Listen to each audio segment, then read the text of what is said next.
Señoras y señores, el espectáculo va a dar comienzo en unos instantes. Ocupen sus asientos y apaguen sus teléfonos móviles. Les recordamos que está prohibida la grabación del espectáculo y el uso de cámaras con o sin flash. Disfruten del espectáculo. Buenas tardes, Salamanca. ¿Cómo estamos? Muchas gracias por venir esta tarde a compartir con nosotros un poquito de improvisación. Vamos a hacer un formato que se llama El Banco. Es un long form, es una historia larga donde vamos a ver 24 horas de este banco. Pero como es improvisación necesitamos inspiraciones. Así que os vamos a pedir qué edificios o locales hay a los 4 lados de este banco. Por ejemplo, ¿qué podríamos tener aquí delante? Laboratorio. Muy bien. Quiero escuchar muchas propuestas. Colegio. Un parque. Una pastelería. Muy bien. Me voy a quedar con una pizzería aquí. Así comenzó El Banco, un espectáculo de improvisación teatral en el que Marta, por primera vez, hizo ante un teatro abarrotado aquello que llevaba haciendo desde el primer día que puso un pie en una escuela de teatro: jugar. La voz de la troyana.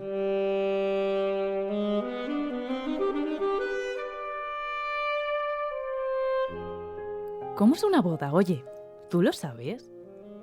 Yo no he ido nunca a una boda. Como me acuesto tan tarde, no tengo tiempo de ir. Pero será así. ¡Sal ya!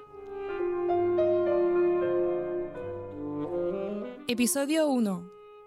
Improvisación teatral, ayer y hoy.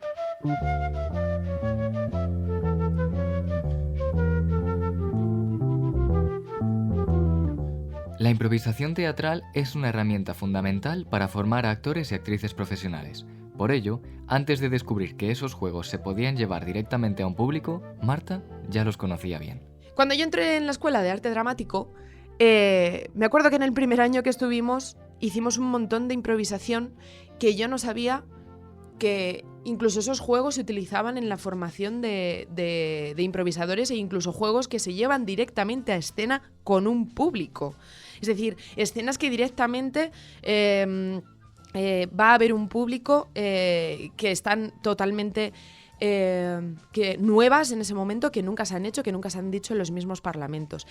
Y yo recuerdo que mi profesor, Eduardo Navarro, qué buenos recuerdos tengo yo de aquel profesor, nunca nos decía tú y tú salir, sino que decía 2 a improvisar o 2 actores que salgan. Y éramos nosotros mismos los que teníamos que decidir si salíamos o no salíamos. Porque tiene que haber ese placer de querer participar en ese momento, de querer jugar en ese momento. Sobre la importancia de la improvisación en el trabajo del actor, del intérprete, yo diría que hoy en día es absolutamente esencial. Tanto en la formación, en el trabajo pedagógico, como en el trabajo de creación escénica, en el trabajo creativo, ya que en la improvisación digamos que exploramos y trabajamos muchos aspectos que son esenciales y fundamentales en el juego del intérprete. El primero de ellos me atrevería a decir que es la capacidad de estar en el momento presente, de generar en el espectador la sensación de que todo lo que está sucediendo delante de sus ojos en el escenario está sucediendo de verdad aquí y ahora. Es decir, esa capacidad de estar en el momento presente es esencial, porque como no está escrito lo que va a suceder, no dependemos de un guión o de un libreto donde te pone lo que tienes que hacer, sino que estás improvisando, estás generando el material escénico, lo estás creando en ese momento, te obliga a estar permanentemente en ese momento presente. Si no está eso y tú te sientes obligado a, me están diciendo que tengo que salir en este momento, ya se pierde ese factor de querer estar ahí.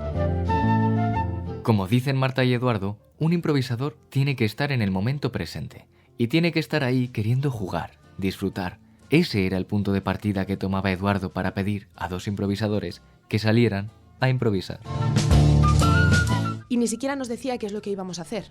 Ya cuando los 2 actores habían salido a escena, era cuando nuestro profesor nos decía qué ejercicio de improvisación íbamos a hacer. Lo cual era también esencial, porque lo decía y automáticamente lo hacíamos. No daba mucho más tiempo a que pensáramos qué es lo que íbamos a hacer. Y entonces ese componente de juego también está ahí, de la inmediatez. Además, al no saber qué es lo que viene a continuación, porque no está escrito, le obliga al intérprete a estar absolutamente conectado con el espacio, con el tiempo, con el otro o los otros que participan de la situación escénica. Es decir, te coloca en un lugar de incertidumbre, de momento de pérdida del equilibrio, que es muy interesante para el intérprete porque lo hace imprevisible y que le obliga a la escucha. Es decir, afina y expande la capacidad de escuchar. Además, te obliga a co-crear con los demás que participan en la improvisación, si en este caso no es una improvisación individual, que podría serlo también. Pero tienes que crear tú con los otros, y entonces esto también incentiva esa capacidad de generar ofertas, respuestas, acciones, reacciones, que hace que la escucha sea muy necesaria para poder gestionar todo este material que va surgiendo de forma espontánea y libre. Otro de los aspectos también que trabajamos, la espontaneidad y la libertad. Luego tenemos ahí un montón de aspectos que se están poniendo en juego y que son esenciales para el trabajo interpretativo y para el juego del actor y de la actriz. Y es precisamente esa incertidumbre que buscaba generar Eduardo Navarro en sus clases la que a la joven Marta la llenaba de miedos en su primer año de arte dramático, porque a jugar también se aprende. Ese mismo profesor nos dio también clase 2 años más tarde, en tercero de arte dramático, y ahí la situación cambió completamente. Tú en una academia de arte dramático te pasas horas y horas y horas, y no te pasas 4 años en una forma, en un grado, sino es vivir 4 años haciendo teatro. Entonces estás continuamente aprendiendo a jugar, aprendiendo a lanzarte, aprendiendo a querer hacer las cosas. Entonces, en tercero de arte dramático la cosa cambiaba completamente y estábamos deseando que dijera nuestro profesor 2. Y en el momento que decía 2, ya sabíamos que eran 2 que no se tenían que levantar y que tenían que ponerse en acción. Y nos peleábamos por ver cuál era el primero en salir para poder querer jugar. Y eso es lo más importante, que yo creo, lo más llamativo, la evolución más grande que yo percibí que tuvimos. El juego también es una noción o un aspecto importante porque cuando jugamos nos sentimos más libres, nos comportamos de forma más espontánea y ponemos nuestra imaginación y nuestra diversión al servicio de algo. Entonces también intentamos que todo este trabajo esté orientado desde una perspectiva lúdica que nos ayude a desarrollar y explorar todos estos aspectos. Cuando nosotros tenemos un texto, es muy sencillo al principio, si tienes una buena formación y unas buenas bases, es muy sencillo al principio jugarlo muchísimo porque no tienes ni idea de cómo va a reaccionar el compañero, de cómo va a ser la atmósfera en ese momento, y entonces estás mucho más receptivo a todos esos estímulos, pero sin embargo cuando ya llevas un tiempo ensayando ese texto pierde esa frescura, porque ya tendemos a saber cuál es la atmósfera, saber cómo lo va a decir el compañero, saber todo lo que va a pasar en escena, y eso no puede pasar. Si eres un buen profesional, siempre tiene que haber un grado de improvisación, un grado de no sé qué va a pasar en ese momento. Tenemos que tener lo que yo llamo, y siempre digo, las antenas del actor puestas, de cómo me lo ha dicho específicamente mi compañero en este momento esta frase. Porque no voy a responder igual a un «Hola, ¿qué tal?», a un «Hola, ¿qué tal?». Y en eso también está la improvisación.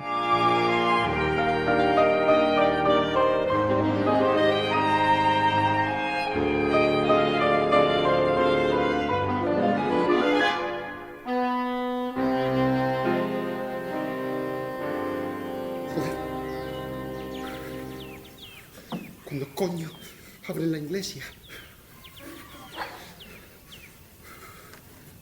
Joder. Y sobre todo, ¿cuándo coño va a llegar Sebastián? Por favor, caballero. ¿Qué le pasa? Hola. Bueno, es que estaba Sebastián, el padre, que he quedado con él y no aparece. Caballero, lleva usted 10 minutos fumándose una colilla. Lo estoy viendo desde aquí, soy el panadero. Sí, bueno, tiene una napolitana, por eso de... Sí, la tengo. Igual hay una chica que está atendiendo, si quiere entrar. Yo me he levantado esta mañana para hacer el pan, para hacer los pasteles. Y ahora pues es mi momento de descanso, porque, bueno, 7:30. Buena hora para descansar, ¿verdad? Sí, bueno. Aunque usted no parece que esté descansando mucho. No, la verdad es que no. La verdad es que usted debe conocer al gran padre de esta iglesia. Es que tengo que comentarle una cosa y... Bueno, yo no le llamo el gran padre, para mí es el Santi. Sí, yo le llamo el Santísimo. Pero aquí, donde ves al Santísimo, que parece que es, te quitaré todos los pecados, es un glotón. Es un glotón. Gula. Bueno, no sé si gula. Lo que yo sé que viene a mi pastelería y me dice, Joaquín, me va a poner 2 napolitanas, una de crema y otra de chocolate.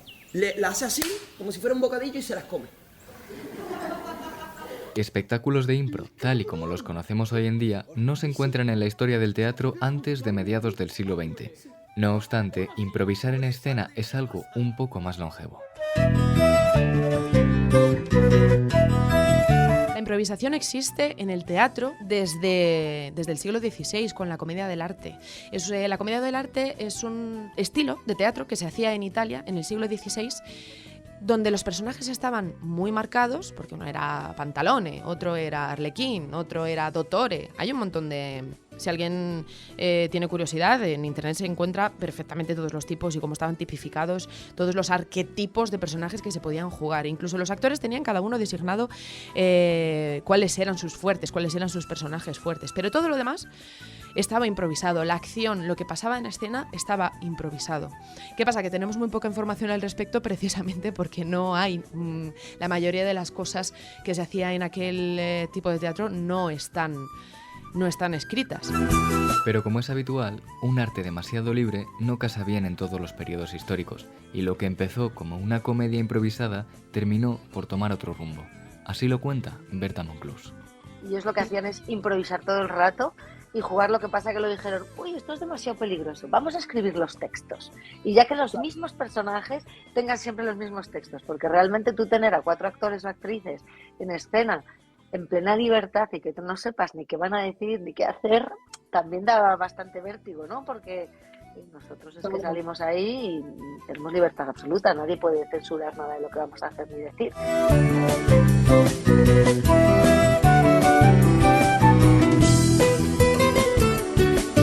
Y luego ya nos tenemos que ir al siglo XIX, cuando empezó la formación de los actores. Antes del siglo XIX no había formación de actores. Tú aprendías a ser actor porque alguien te enseñaba, porque a ti te gustaba, pero no había como una metodología, por así decirlo. Fue Stanislavski el primero que recuperó la improvisación como formación. Es decir, él dentro de sus clases, de sus formaciones, utilizaba la improvisación para formar a esos actores. Y como ya habéis escuchado, la impro se utiliza hoy en día para formar a profesionales de la interpretación, y no solo para cuando a un compañero se le olvida una línea y hay que salvar la función, sino también para trabajar la escucha teatral. Pensadlo bien, si un actor no es capaz de adaptar su personaje a la forma concreta en la que ese día su compañero le da un pie, o a la forma en la que está respondiendo un público, ¿diríais que hay sobre el escenario un actor interpretando un personaje o una marioneta haciendo una coreografía? Jean Cocteau, que también era otro de los grandes formadores, ahora estamos hablando de Francia, también utilizaba la improvisación. Luego, en Francia se ha seguido mucho más ese legado de utilizar la improvisación para formar actores. Me llamo Juan Carlos.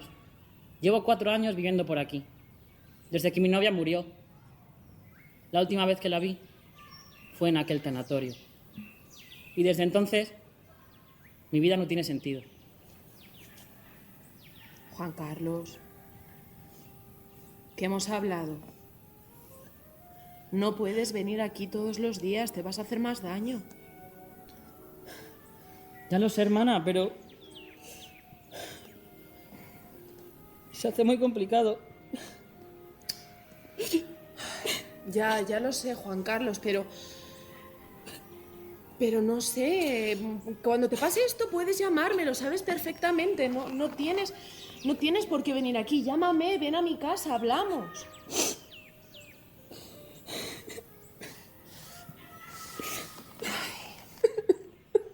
Llora.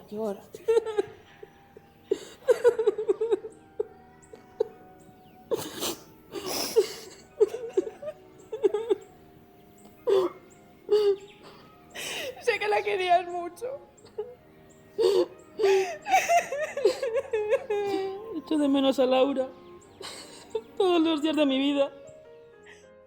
Y de eso va la impro, de crear en un momento un teatro en el que todo puede suceder y en el que lo que acaba sucediendo termina por ser la vida misma. La improvisación en realidad en la vida existe desde que el hombre es hombre, es decir, nosotros tenemos que improvisar continuamente para conseguir todo aquello que queremos en la vida, ¿no? Eso también es importante tenerlo en cuenta. Por eso se lleva, desde que existe la formación en actores, esta parte de la improvisación al teatro, porque el teatro imita la vida y la vida es improvisación y por eso tenemos que utilizar esa improvisación para formar a actores. Vale, escucha, vámonos de viaje. O sea, lo necesitamos los dos. Yo estoy harta de todo, estoy harta de esta ciudad y tú necesitas salir de aquí. ¿Vale? Vamos a mi casa, desayunamos. ¿Y hablamos? Vale.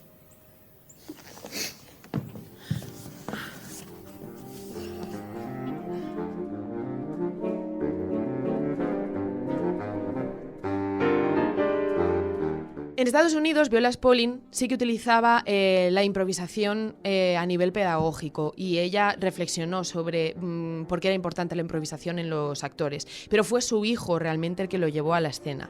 Y por otro lado, en Inglaterra, Kate Johnston fue el que empezó a hacer espectáculos de impro. Y él se fue a Canadá. Y allí en Canadá se extendió rápidamente la impro y fue en Canadá donde nacieron los matchs de impro, que tanto atraen hoy en día. Es decir, esta concepción de la impro en dos equipos, que a ver cuál es el mejor en improvisar y al final hay un ganador de cuál es el equipo que mejor ha improvisado. Y todo esto se extendió por todo el mundo y llega hoy en día a España con tantos grupos que tenemos hoy en España.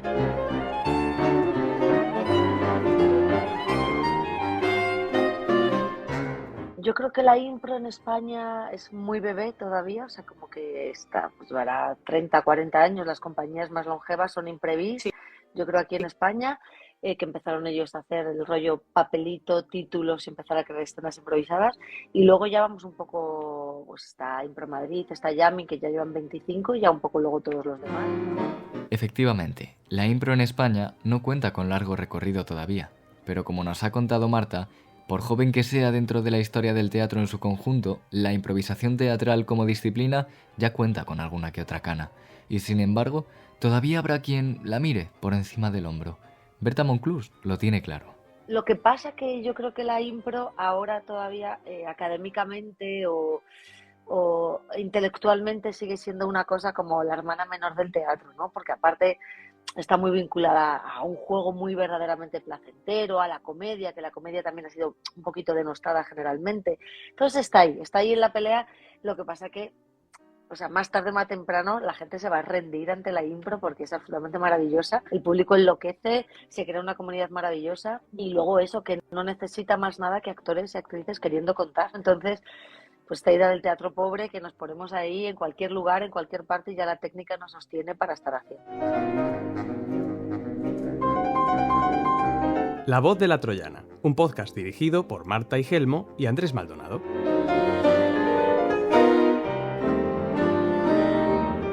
Dirección musical Irene Sánchez.